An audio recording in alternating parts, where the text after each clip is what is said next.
السلام علیکم ورحمۃ اللہ وبرکاتہ۔ معزز ناظرین، ادھر چند دنوں پہلے ممرا شہر میں ایک ناخوشگوار واقعہ وجود میں آیا۔ ہوا یوں کہ گوہر شاہی فتنے کو ماننے والے یعنی ریاض گوہر شاہی، جو پاکستان راولپنڈی میں 1941 میں پیدا ہوا تھا اور 2001 میں اس کی موت ہوئی۔ یہ شخص ایک ایسے خاندان سے اس کا تعلق تھا جو پیری مردی کرتا تھا وہ خاندان، لیکن وہ کاروبار اس کا چلا نہیں، تو اس نے انجمن سرفروشان اسلام کے نام سے ایک تنظیم قائم کی اور اس کے پلیٹ فارم سے اپنے آپ کو مہدی، مسیح موعود اور نعوذ باللہ سیدنا محمد صلی اللہ علیہ وسلم کا قائم مقام کہلانا شروع ہوا۔ اس نے یہ دعویٰ کیا کہ میری تصویر چاند میں ہے، سورج میں ہے، حجر اسود میں نظر آتی ہے، وغیرہ وغیرہ۔ بہت سے اس قسم کے دعاوی جو سراسر اسلام کے خلاف اور منافی تھے۔ اس وقت یعنی 1941 سے لے کر 2001 کے بیچ میں جب اس نے اس فتنے کو ہوا دی تو دنیا کے تمام بڑے دارالفتاؤں نے اس کو اسلام سے خارج قرار دیا۔ اس کے انتقال کے بعد یہ فتنہ تقریباً مر جیسا گیا تھا، لیکن وہی پاکستان کا دوسرا شخص جو کراچی کے اندر پیدا ہوا،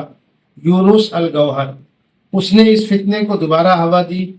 اور یہ اب ریاض گوہر شاہی کو رب الارباب کہلاتا ہے، یعنی خداؤں کا خدا۔ اور کلمہ لا الہ الا اللہ، دنیا جانتی ہے کہ ہم مسلمانوں کا کلمہ لا الہ الا اللہ ہے، یہ اپنے ماننے والوں کو لا الہ الا ریاض پڑھواتا ہے، ریاض گوہر شاہی کو خدا کی خدائی میں شامل بتلاتا ہے، سیدنا محمد صلی اللہ علیہ وسلم کی شان میں گستاخیاں، صحابہ کی شان میں گستاخیاں، اولیاء اللہ کی شان میں گستاخیاں، حتیٰ کہ دیگر مذاہب کے پیشواؤں کی شان میں گستاخیاں، یہاں تک کہ یہ ریاض گوہر شاہی نے اپنے آپ کو کل کی اوتار تک کہلایا تھا، اور یونس گوہر شاہی ریاض گوہر شاہی کو کل کی اوتار بھی بتلاتا ہے۔ ان تمام تر گندگیوں کے باوجود انتہائی خفیہ طریقے پر رازدارانہ انداز سے نوجوانوں کے اندر اس تحریک کو آہستہ آہستہ پروان چڑھایا جا رہا ہے۔ ممرا کے اندر یہ فتنہ کافی دنوں سے پھل پھول رہا تھا، اندر اندر پنپ رہا تھا۔ تحفظ ختم نبوت ممرا کے ساتھی جو شاہ ولی اللہ اکیڈمی کے زیر نگرانی اس کام کو کر رہے تھے، ان لوگوں کو اس کی اطلاع ملی تو انہوں نے اس قسم کے لوگوں سے گفتگو بھی کی، ان کو گھیرا اور ان کو قائل کیا، توبہ کروایا،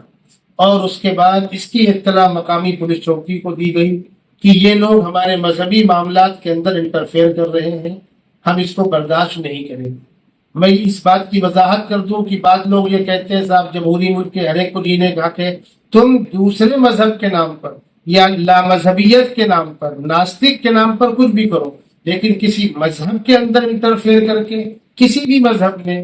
اگر کوئی باہر سے انٹرفیئر کرتا ہے اور اس کے مسلمہ اور متفقہ عقائد کے خلاف کوئی بات کہتا ہے تو اعتراض تو ہوگا۔ مسلمانوں کو اعتراض ہوا، ان کے خلاف کمپلین لکھائی گئی۔ ستم بالائے ستم یہ کی تحفظ ختم نبوت دارالعلوم دیوبند کی شاخ تحفظ ختم نبوت ممرا کے ذمہ داران مولانا سعد قاسمی، مولانا احمد ملتانی اور رپورٹر رفیق کامدار صاحب، جن لوگوں نے اس فتنے کو عوام کے سامنے اجاگر کیا تھا اور اس فتنے کو پھیلانے والوں کو لگام دینے کی کوشش کی تھی، ان تینوں ذمہ داروں کے خلاف ممرا پولیس چوکی میں نامزد FIR درج کرائی گئی ہے تاکہ ان کے اوپر پریشر بنا کر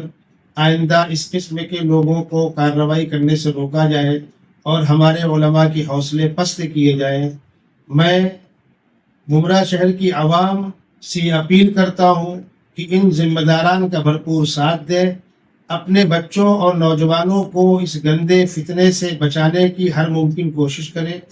اور پولیس کے ذمہ داران اپنی ذمہ داری نبھاتے ہوئے اصل مجرموں کو کیفر کردار تک پہنچانے میں اپنی ذمہ داری نبھائیں۔